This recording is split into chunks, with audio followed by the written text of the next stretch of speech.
Welcome to the Money Insights Podcast, where high-income earners come to learn wealth-building strategies that will take them from high income to high net worth. With your hosts, financial and wealth-building experts, Christian Allen and Rod Zabriskie.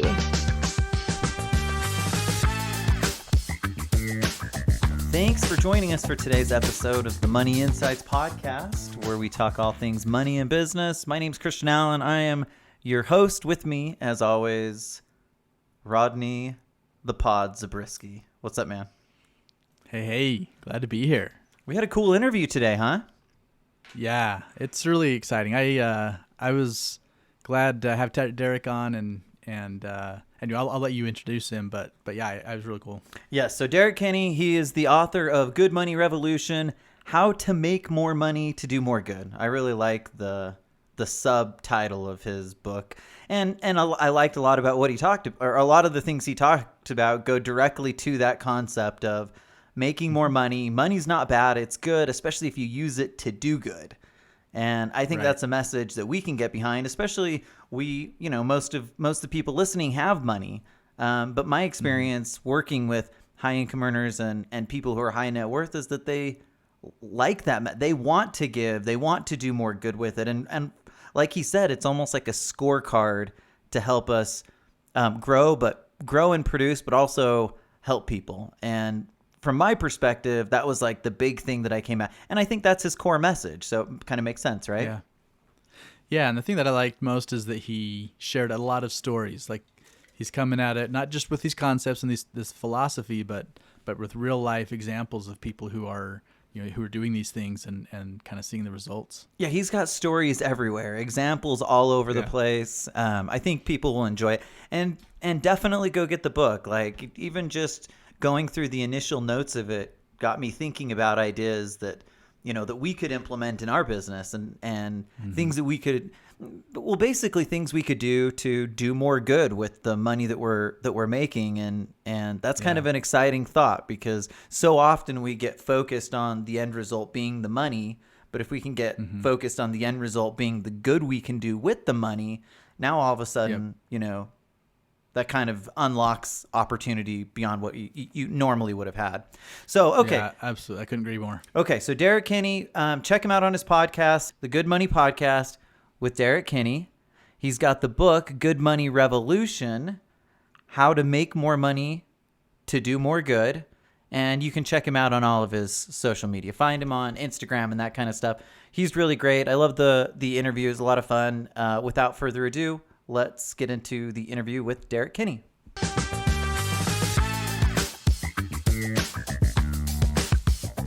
Okay, we are super excited to have with us today Derrick Kinney, author of Good Money Revolution and host of the very popular Good Money Podcast. Derrick, thanks so much for coming on the show. We're super excited to have you. Well, thank you, Christian and Rod. It's a real pleasure to be here. I'm looking forward to our conversation together. Okay, so I have done, over the last few days, I've done a fair amount of digging into who Derrick Kinney is, and I'm excited to share some of that with the audience. Or I should say I'm excited for you to share some of that with the audience. But Derrick, you have a super interesting backstory. You had a successful business and financial planning practice, and it sounds like you just up and sold it. Maybe it wasn't that. It was probably more calculated than that, but you decided to leave that behind and kind of move into a little bit of a different world. Yeah, so let me take you to Boston.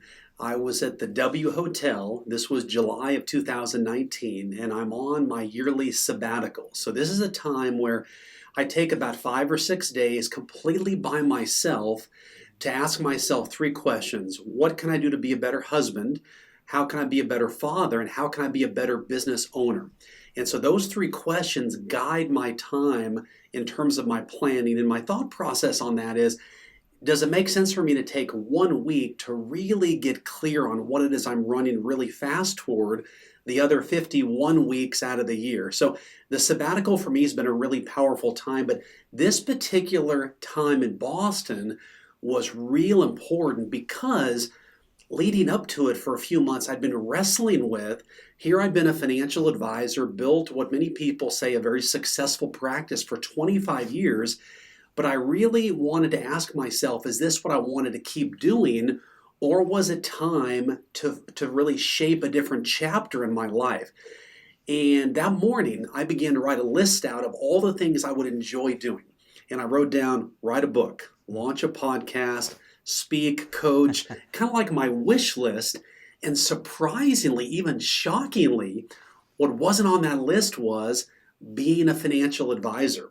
Now, it wasn't that I didn't enjoy it and I didn't love my clients, but to really take my message bigger and to really go where I feel like my dream was and where I could really impact the most lives would mean selling my practice. And so the decision occurred early in the sabbatical. I was able just to relax the rest of the time and really dream about what could be in the future. So that really led me then in January of 2020 to sell the practice. This was before COVID broke out. I was there for 6 months to help transition each client, and that was one of the hardest things I've ever done because you're going back and reliving the entire relationship. You know, one lady, people laughed with me, they cried. One lady summed it all up though. She said, Derrick, if you're going to have a midlife crisis, which is what this sounds like to me, why don't you buy a Corvette? It's a whole lot cheaper. So that's where we are today. That's great. And that's the midlife That's crisis great. I want too, because I want to call that. But Who doesn't, right? yeah, right. Okay, so one of the things that you mentioned is that, and I'm taking this back to you because I know that you had a very successful financial planning business that was well known.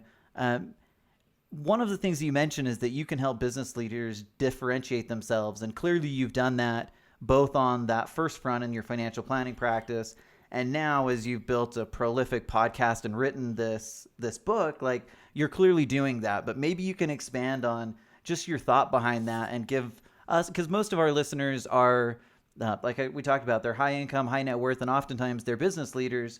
And so I think that message will resonate. Yeah, so let me tell you two stories. First of all, I'm going to take you back 25 years.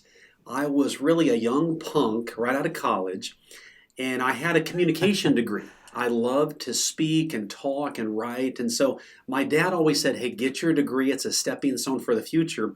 What he didn't tell me was that nobody hired people with communication degrees, and more importantly, nobody paid them anything. So I limp into this software company to be their marketing director. And what I realized was in a small company environment, you're at the whim of the boss and you're at the whim of how the sales are doing. My boss bounced our paycheck twice.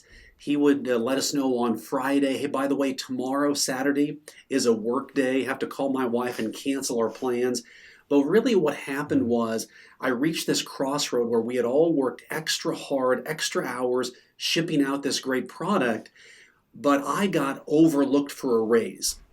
And I realized I can either keep down this path, working hard, waiting for someone else to tell me what my value is, or I can put the chips on the table and bet on myself and move into a new path. And that's what led me to study at night and work full time while getting my financial planning licenses to build this business. Because I always enjoyed money and helping people make it. And I thought, wouldn't that be cool to build a business? So now let me tell you what the real story here. So what I realized was I had a passion for education. And I always enjoyed recognizing great students and great teachers. I went back to my high school alma mater. And what would happen is I would give the student of the month a $25 gift card and the teacher of the month a $50 gift card. I mean, that was nothing. But to these people, recognized it was like winning the lottery. So I would then take a picture with the principal and the teacher and the student, and it would go in the newspaper. Now, this was back really before the internet, if you will. And what happened was, a couple months later, my phone began to ring. And people would call me and say, Derrick, we want you to be our financial advisor. And after the third call, I remember asking, why are you calling me? Of all the advisors you can talk to, why are you picking me out of this entire city, this entire area? And the answer startled me. The woman said, I remember it plain as day, Derrick, we know that we can invest with anybody, but not everybody shares the same values and the passions that we do. We love how you support education, and we want to work with someone who supports education as well. Well, that moment for me was pivotal in terms of what eventually led to a very booming business. And what happened was I realized people could invest their $500,000, million, and plus dollars with anybody, but they wanted to be part of something bigger. And it was that really blew my business up. Now let me fast forward about 20 years. I want to tell you about Dave. So Dave came in my office, long-term client, and you know those relationships you've got where you can just tell something is bothering the person without even saying a word. It's just all over them.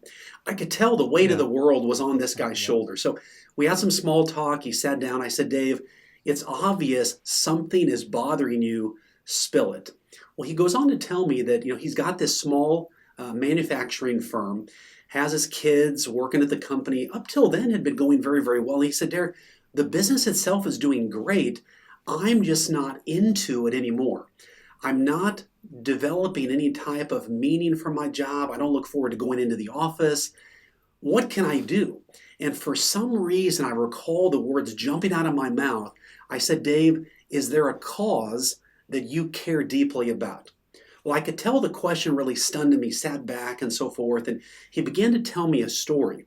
He said, Derrick, a couple years ago, my wife and kids and I went overseas. In the village we went to, the guide talked about how this village really needed a schoolhouse built. The lack of education was holding back this entire village.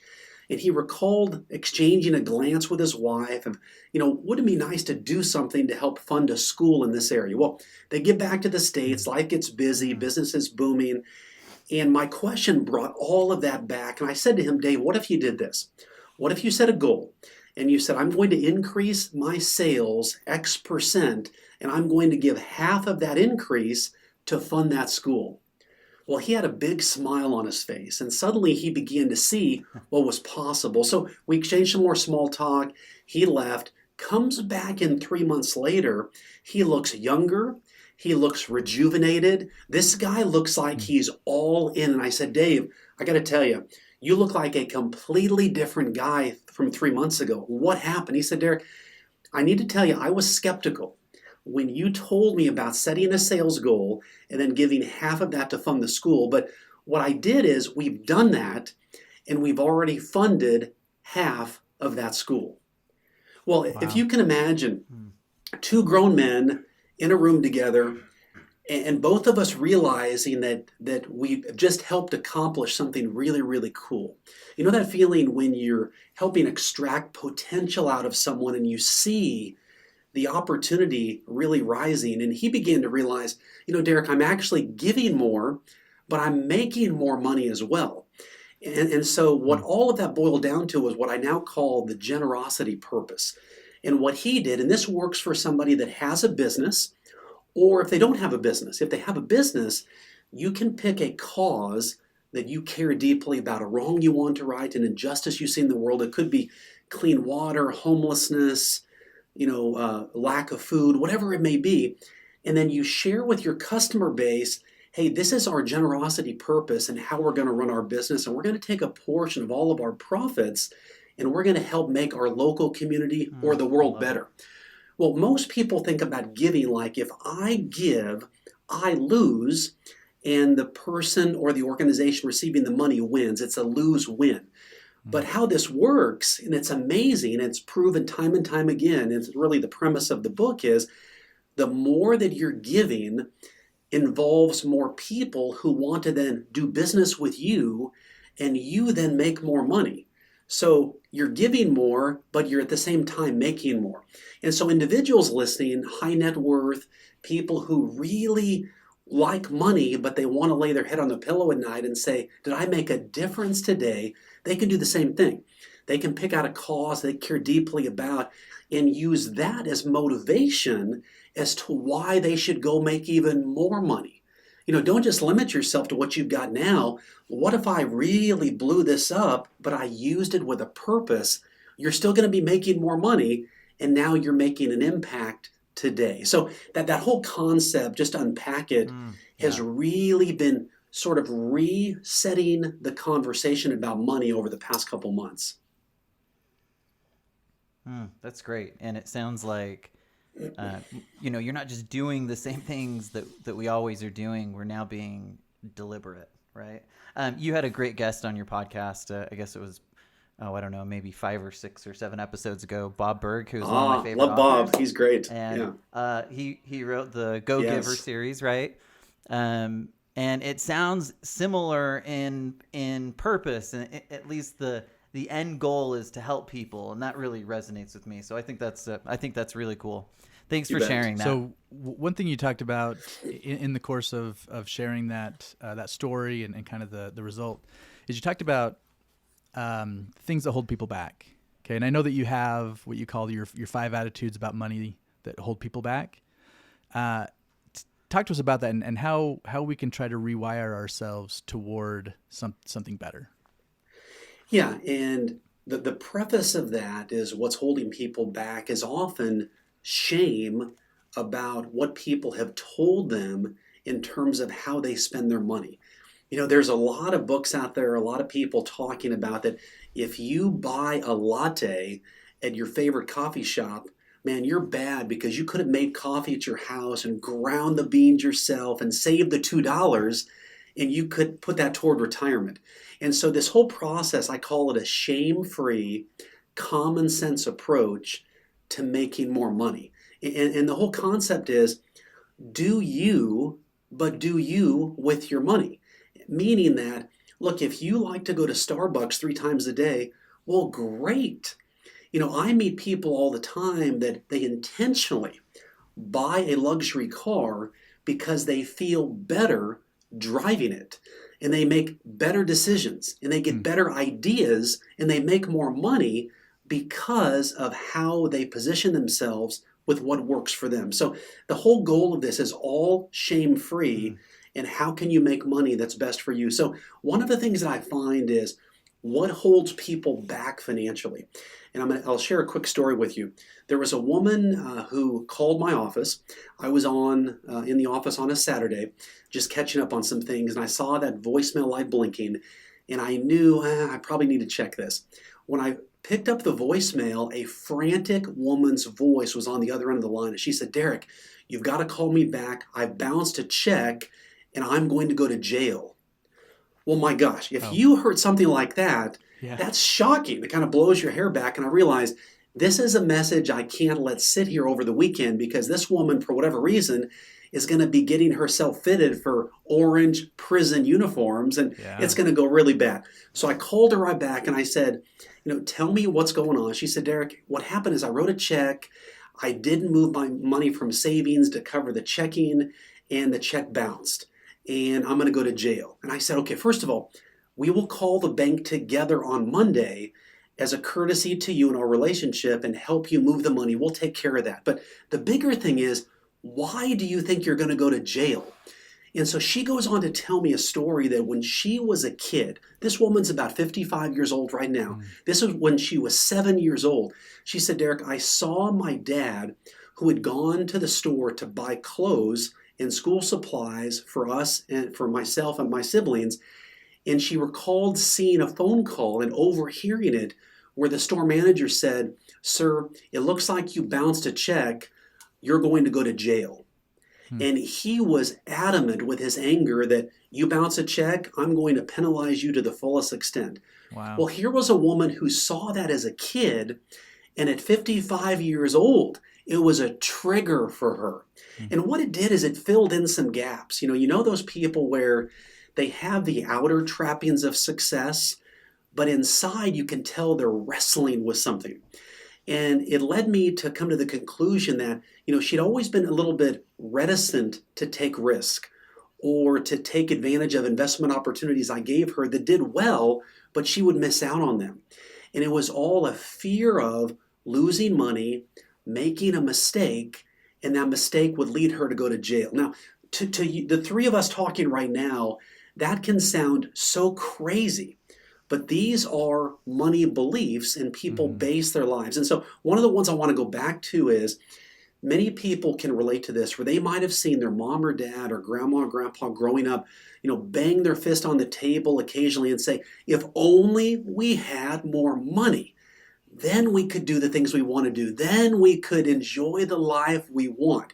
Well, what that sent as a message to you as a kid was, wow, money is the key to happiness, and we don't have it, therefore we're not happy. Or what commonly can come up is somebody says, Derrick, money is reserved for the haves, and we happen to be the have-nots.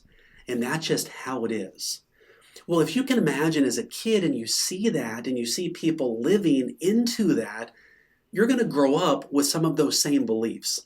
And so part of the book is all about, number one, addressing that and moving forward. I like to ask, what is your next money move? And sometimes we find that a giant reset button is what successful people press all the time. They use it, and this is a reset for them to say, look, my past has passed, and it's time for me to look forward. Because I believe, I think the next 12, 18 months will be ripe for investment opportunities. I mean, you've got this whole metaverse, NFT, Bitcoin, some of the wild stuff over here happening. You've got new consumer trends emerging post-COVID. There's a lot of things for people to take advantage of, and I don't want their bad money beliefs to hold them back from possibly making their next $1 million. I love it.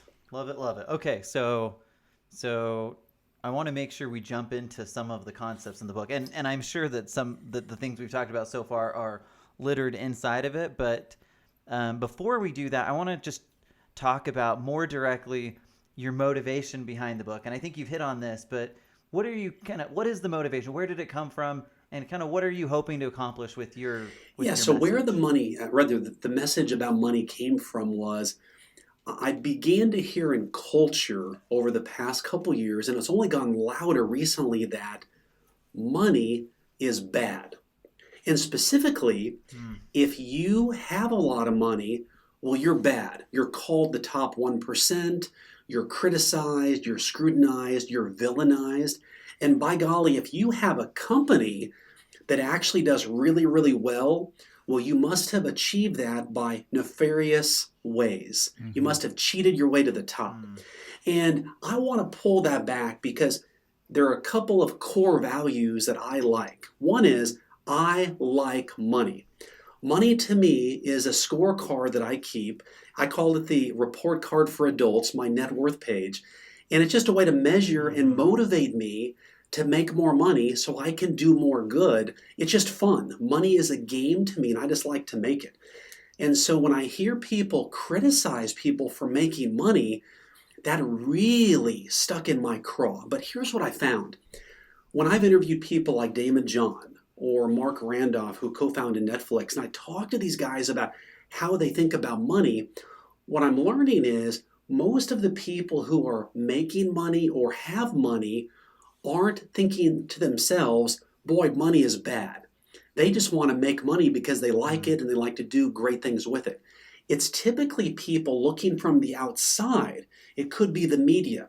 It could be other people. It could just be people jealous and say, well, why did they have all the money? We should have money too. You need to share it with us. And they lob the stones and they lob the criticisms. And let me give you an example. Think about 2020. We're in the midst of COVID, okay? Consumer behavior is radically disrupted. No longer are people going to the local mom and pop shop. They're not able to go out and eat as much. Food delivery, Chipotle, a big food delivery of restaurant in our area, Amazon, Walmart.com, those companies' stock prices, pizza companies, are soaring. And one of the things that I realized was, thank goodness for Amazon back then, because it helped me run my business, grow my business. My Ring doorbell was going off, 3-4 times a day. So the sad part about that was Amazon was positioned in that moment to take advantage of a change in consumer patterns. And their stock price shot through the roof. Yeah. I own that stock. It was a trend I saw and other clients saw. You probably owned it as well. And the stock shot up. The problem was there was this criticism that came out from the media and other people that are out there saying, well, how can Amazon make so much money when other people are suffering financially? That's not right. And the whole argument was Amazon needs to be taxed and punished, and that money needs to be shared with the people who are less fortunate. Well, First of all, my heart goes out to the people who've lost a job, struggled financially, had to eat into their retirement just to make it. I mean, that's a serious deal. But is that directly connected to the value that Amazon has given to so many people, and that's why their stock price shot up? And I say no. And so right now, I think people have a decision to make.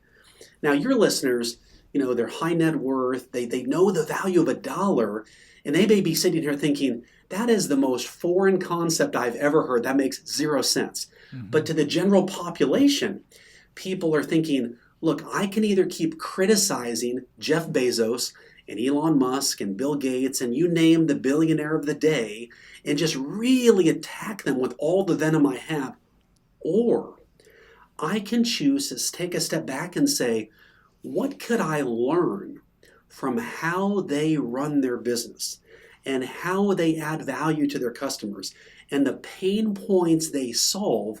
And you know what? I'm going to leverage what I observe them doing, and I'm going to go make more money. And I'm going to have the accounts I want, and I'm going to then make the impact in the world I want. We all have a limited amount of brain cells and a limited amount of breath every day.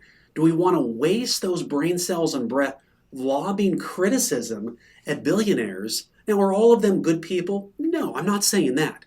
Or do we want to say, let's take the numbered days all of us have on this earth and go make more money so you can improve the quality of your life and the quality of your family, and you can make an impact now while you're living and use that as fuel to make even more money. Yeah. Yeah, I think that's well said. And so I don't think we've even said the name of your book. So our Good Money Revolution, right, is the name of the book. And I know in the book and in other places, you talk about the 7-step good money framework, right? And I'm sure you've hit on some of these things, but if you'll just help us kind of build that out, and what would you say is unique about it as compared to a lot of those other messages out there? Yeah. So one of the core pieces of my book is not just get out of debt, because there's so much emphasis on, hey, focus on your debt, get out of debt. Well, then people wonder, what's next? And all that energy goes for naught. Or they worry about, look, I need a financial plan right now for me, not what was best for my parents and not for my grandparents, but for my unique goals and dreams and fears and worries for my family, because things have changed. And so part of the book, and really the crux, is my Good Money 7-step framework. And most frameworks start off with, how much money do I need to save for retirement or pay off debt or get the house or the vacation home, which is fine. The problem is, as you think about COVID, many people have rethought, why am I making money? Why am I going to this job? Why am I spending time away from the people I love to create this wealth? And what I wanted to do was tie meaning to people's money. You think about like the Maslow's hierarchy of needs. Yeah. On the bottom of that, you've got the basic food, water, some would say Netflix. I'm just kidding. I mean, all these things are kind of basic now, but that pyramid sort of works itself up to the very top, and you've got words like fulfillment and meaning and basically full potential. The problem is, most people find themselves waiting inadvertently until the end of their life to really make an impact. And so what I wanted to do was say, look, I want people to lay their head on their pillow at night every day, knowing that they were paid what they're worth, that they helped create value for people, and they helped make their local community better. And you know what? People love them. If they own a business, people love being their customer because they're part of something bigger. If you're an individual, you walk into a room and people walk up to you because they know you are a community advocate. You're someone making a difference. I mean, that's a beautiful feeling to know that every day you're making an impact. So I started this framework with what I call the generosity purpose. And that is, think back when you were a kid to a cause that you wanted to make an impact in. For me, it was seeing the homeless. It was just the thought of, I'm living in a house as about a 10-year-old kid, but other people don't have that ability. Or I began to support our local food bank, and I began to take an interest in clean water and the fact that these villages erupt in joy when they actually know that their kids are going to have clean water. It's so powerful. But even here in Arlington, Texas, where I live, Bob Goff, who you may know, talked to me about, Derrick, if you want to impact the world, start by walking across the street. And his point was, you don't have to go all the way around the world to make an impact. Look next door.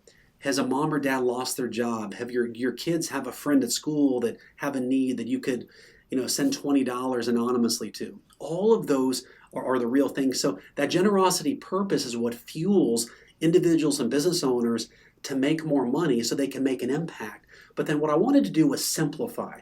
So many people, whether they have $10 million or they have $500,000, everybody wants a simpler way to play this money game. And so what I talk about is set 3 money goals each year. That's it. So many people start off the new year with, I want to lose weight, get a dog, get a cat, buy a car, pay off my house. And it's overwhelming. I mean, no wonder wine sales and chocolate sales go up. I mean, there's some serious stress there. I want to say 3 goals. And this could be on a sticky note. It could be on a note card. And you want to put it on your bathroom mirror. And you want to look at it every morning and every night, and you want to have it on your nightstand as a reminder. You want to keep one in your car. What am I being laser focused on with my money? Boy, if I want to save $25,000 for retirement, or I want to set aside $20,000 to launch a business, or I want to give X amount or pay off, what that does is it lets you get really, really clear, have total clarity, and then other goals tend to fall into place. And what I would also add to that, one more piece of that framework, is knowing how much money you want to make. And I want to just camp there for just a moment. When I talk to people and say, well, how much money do you want? The answer is always more. But there's not a lot of clarity to that, okay? Many people I meet complain, Derrick, I'm not paid what I'm worth. I should be paid more money. Well, let me give you a sad but true reality for all of you listening right now. If you're still in the workforce, right now, you are paid exactly what you're worth, because someone is giving you a paycheck right now. And that paycheck says where you are right now is how we value you. Now, you can choose to not like that. It may not be fair, may not be right, but it's the reality of where we are today economically. And you could choose to say, I'm going to go to a new company and I'm going to make more money over there. And what I would caution you on is, what is the culture going to be like? So many people are jumping ship just to get that bigger paycheck, but once they land, they realize this is not any better culturally than what I thought would be at my current company. Or you can define, for example, if you're making $100,000 a year, $200,000 a year, whatever it may be, and say, I want to make $200,000 a year, and you're currently at 175 or 150, well, now here's the number I need to get to. So now there's a strategy that we can put in place, and what that looks like is developing a value plan to go to your boss or the CEO with, look, I'm not going to just bang on the door and demand money because my expenses have gone up. It's a losing argument. One thing we need to realize is most bosses' favorite radio station is WIIFM. What's in it for me? Okay, and most of our lives, most relationships is WIIFM. And if you can attract that radio station, you will do very, very well in life. But it's all about thinking about, how can I help this business grow?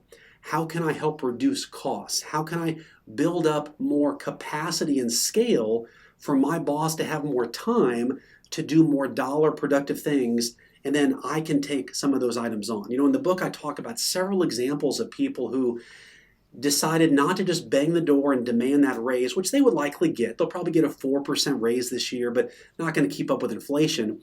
And you're not adding value to your long-term potential. Because I like people to make more money, because that means 401k matches are higher. That means everything is based on bonuses, are typically based on your income. So the more money you can make by adding value, I believe there's no better time than right now. As people call it the great resignation, the great labor shortage. good quality people who think about how to increase sales for their current company, whether they're an employee or the owner, I think will do very, very well and are positioned strategically for the future. And I think in some of the stuff that we've seen, you refer to that as them being entrepreneurial, even inside of that kind of employee structure, right? And I think we have in our minds what an entrepreneur is, and yet I think you've just stated very eloquently how we can incorporate those same principles. We can be entrepreneurial. We can add value. We can figure out the ways where we can create more value, even in the context of what we're doing, without taking on, starting our own business completely, right? Yeah, and Rod, I'll share a quick story with you on that. So one of the woman, her name was Debbie, and she worked in administration. So she was in charge of all the supplies for the company. So she knew what things cost and where savings might be. And she approached her boss and she said, look, I see that there are some ways we can save money. What if we tried out a creative strategy that every dollar that I found a way to save you, you would give me a quarter as a bonus? Well, at first it took her boss a while to sort of process this, but then her boss realized, well, that means I'm still netting out 75 cents in gain. Yeah, that makes sense. So what happened was this was a woman working because she wanted to, not because she necessarily needed to, but it was a way to be an entrepreneur inside of a company that most people would work 9 to 5, they answer the phones, they do this or that, buy the supplies. Now think about it, she was thinking about how can I make this company better, and immediately a spotlight shone on her, and she was a value contributor to the business. And she went on then to even get a separate designation to then help free up her boss. So she began to see some of the lower revenue clients, which allowed her boss to see the higher revenue clients and have capacity to bring more people in. So it's sort of contagious. Once you begin to think about, if I'm going to be at a job 8 to 5, 9 to 5 every day, I might as well really enjoy it.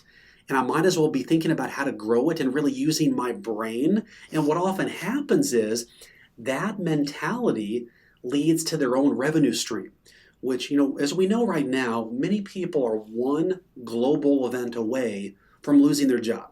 We saw this with COVID, with Omicron, the political situation. Entire industries shut down. And that's why I think right now, the next 12 to 18 months are vital to ask yourself, what are the problems that I find myself routinely solving for people on a daily basis? What do people come to me with and say, could you help me with this? Mm-hmm. That one frame, if you will, I believe is an easy foundation to launch your side hustle. So many people think, well, to make a side hustle, I need to learn how to code, and I need to build this big Bitcoin mining farm over here, and I need to do, it's like, no, just start where you're at right now, doing things you enjoy with the people who already see the value in what you provide. And I think that debunks a lot of what people think in terms of their side hustle or side gigs. And the goal is you've got your own income stream. One of the concepts that I talk about in the book is, what do we want to teach our kids? And so many kids grow up with the mentality that I get a 2-week paycheck because that's what mom or dad got. And so the financial system is all based on get paid every 2 weeks. The problem is they're the receiver of money, and we need to teach our kids and grandkids how to be the creator of money, where they've got a side income stream that nobody can ever take away. I mean, you think about somebody listening right now with $1 million, $2 million, and they want to make an impact on their family. I would just, have a family meeting and talk about, hey, let's be curious together, son or daughter, grandson, granddaughter, and let's help you build a business for yourself to really empower you for the future. Yeah, that's great advice. And so in my own world, I'm kind of going to go back a little bit and what you said earlier, but in my own world, I have two dyslexic and autistic kids, and this kind of concept, like whether I wanted it to or not, it kind of just hit me in the face, right? Like I had this kind of opportunity to start working and doing something with something that just came and became really important to me. But I love the concept of doing things purposefully, doing things with your money purposefully. And I love the concept of being an entrepreneur inside your business. So I want to hit on another concept inside the book that I thought was really interesting, and I also really love the subtitle of the book, which I believe is Sure. How to make more money to do more good. to do more good. That's right. How to make more money to do more good. And inside that, you talk about. The worst part is, Derrick, I had it in my mind right before I started talking. I was like, I got this, and then it just slipped. But I like that concept, and specifically you get into talking about these 3 levers that can help you actually accomplish that. 3 levers that will help you make more money to do more good. And I thought that would be impactful for us to learn a little bit about. Yeah, so let me go back. This was 2009. Actually, it was 2008. And I had just bought another business over in Dallas. We doubled the size of our financial planning practice, and everything went to hell in a handbasket, to be quite candid. The agreements I had with these other advisors, they all began to violate their non-compete agreements. They began to pursue the clients. It was terrible. It was really a dark moment for me because I had bet on myself. This was a big bet. And I thought, I can provide great service to these people, but I eventually had to relocate the entire office across the highway just to leave sort of this lion's den that had occurred that I just wasn't anticipating. Because I learned people, contracts are only as good as the people who sign them. And once a contract is violated, the damage is done. You just have to move on and learn and take that as good business lessons in the future. So I say all that in the sense that, when I was looking at the 3 money levers, during that time, 2008, the market was dropping like a rock. And as I was saving money, I built a good recurring revenue business.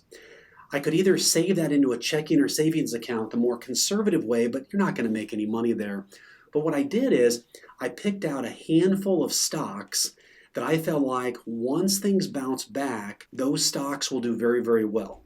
And every 2 weeks, I would buy more shares. And every 2 weeks, the price dropped. It started off at like 90, went all the way down to like 16 over the course of those 14 months. But what I knew was you've got to bet on America. You've got to bet on these CEOs because they are incentivized to grow the stock price and add value. So that was the save more piece, was going against the tide of just tucking all this money away in a conservative account. But look at where the trends were. Look where opportunity may be. So what happened was, this was March 6th, as I recall, 2009, when the sun came out. And all those seeds I had planted began to blossom, and it literally exploded my net worth. And the same thing could have been done for people when they saw, when COVID hit and the market drops from 35,000 to 18,000. It's a similar thing where you have to realize, if I was going to buy a big screen TV at Target and the price was suddenly $1,000 off, well, I'm at Target buying that TV. But if Target stock, and I feel like it's been a good opportunity as an example, drops X percent, whoa, what happened? I don't know if I should buy that stock. And so we have a totally different mentality. So sometimes you just have to face that fear. Yeah. And this working with clients and guiding them through, look, here's an opportunity that we feel like long-term. So the save more piece was strategically saving that money. Then crushing the debt, the game I play there is, if you're working for a company right now and your boss came to you and said, look, the economy is getting soft, inflation's high, there's a lot of things happening, we need everybody to take a 20% pay cut or lose their job. Well, what would you do? If your back was against the wall, and in the book I talk about a conquistador named Hernan Cortez. This was back in the 1500s. And as the story goes, he took his men to this island to capture this world-renowned, elusive treasure. And as he arrives with his men, he says, burn the ships. And his men look at him incredulously like, what did you say? He said, burn the ships. We're not going home in our ships. We're going home in their ships. And that example to me is such a powerful one, because sometimes you have to put your back against the wall and say, I'm not going to file bankruptcy. I'm not going to cower from this. I'm going to go straight through this, and I'm going to come out better on the other side for having gained all those money lessons, mistakes, failures all together. And so it was during that time that I was able to save quite a bit and pay down my debt. I just set some real aggressive goals to pay down some of the practice loans I had. And then the next one was making more money. And what I found here was a concept called capture and keep. And this is one that everybody can use. It's super practical. You can use it right now. And that is, think about your commoditized expenses. What I mean by that is things like your homeowner's insurance, automobile insurance, renter's insurance. In Texas, we can choose our electricity provider. If you're like me, nobody really asks, hey, how good's your electricity today? As long as it works, then it works, So other, your cable companies, your phone, all of those are commoditized expenses, meaning you can buy them from anybody. There's very little difference in the service or the quality. And you want to call the company up and say, look, I'm considering changing. Is there a new customer special, or is there a deal you can give me to help me save money to keep my business? Because they know if they don't, you're just going to bolt and go somewhere else. What most people do is, if they make those calls, is they do save money, but then typically there's the new computer on their desk, the new phone, the new truck on the curb, and they've not moved the ball forward financially. They've not eased any financial pain. So instead you want to capture it and then keep the money immediately and put that savings toward your number one financial goal. In my case, it helped me shave off about 7 years off of my house. I took the savings, automatically direct deposited it to my mortgage. I had a 2.75 interest rate, which was very, very low, but it was just the principle of the matter that I wanted to kind of cheat the system and say, I'm not going to spend where most people spend. I'm going to save it. And without having to think about it every month, it dramatically reduced my debt over about a 5-year period. So all of those things you can do, and just demand that every dollar you earn is working as hard for you as you worked for it. And an example I would give you is this concept of being the CEO of your money.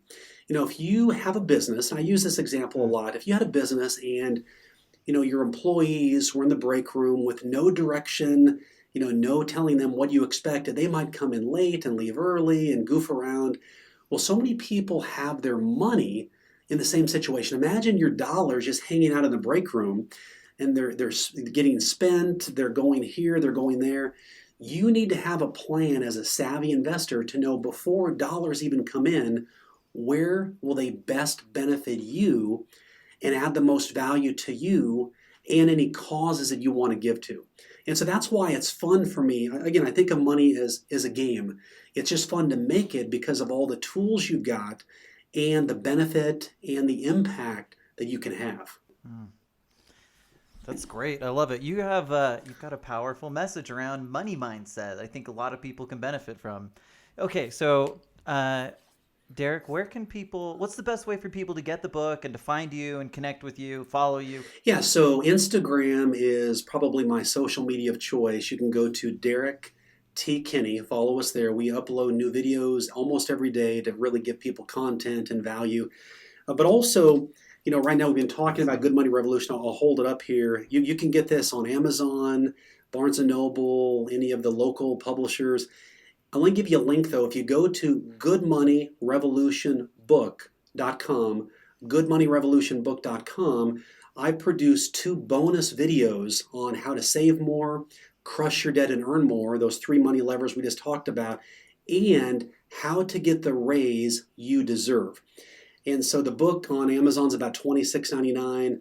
I think the videos are worth about 10 times that. So this is a way to get about $300 worth of value for the price of the book. And so, again, I'm in the value-adding business, and we want to make sure that I feel like it's a fresh way, shame-free, common sense for people to really make a lot more money and do more good this year. I love it. Okay, so you can listen to Derrick's popular podcast, Good Money.